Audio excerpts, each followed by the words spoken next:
Now we're going to talk about heat cramps. Even though there's some overlap and it may seem the same as dehydration, significant heat cramps are usually much more involved than simple dehydration. People and athletes tend to either cramp easily or not be crampers. LeBron James has recently brought this phenomenon into the public spotlight, and a new term has developed called Lebron'ing. All joking aside, there are some real physiologic reasons as to why this occurs.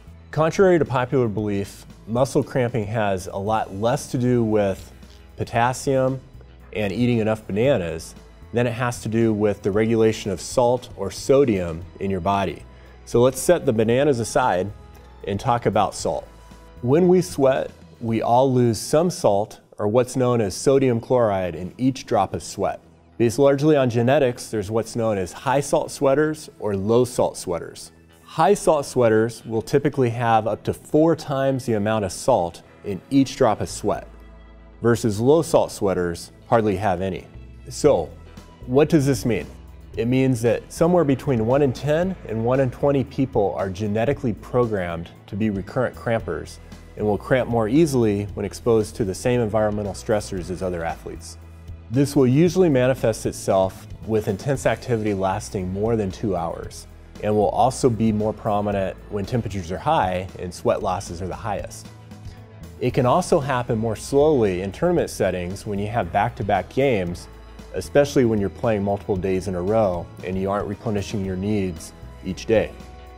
Here are some simple things you can do if you're prone to cramping. First of all, I recommend a high salt diet the evening before competition.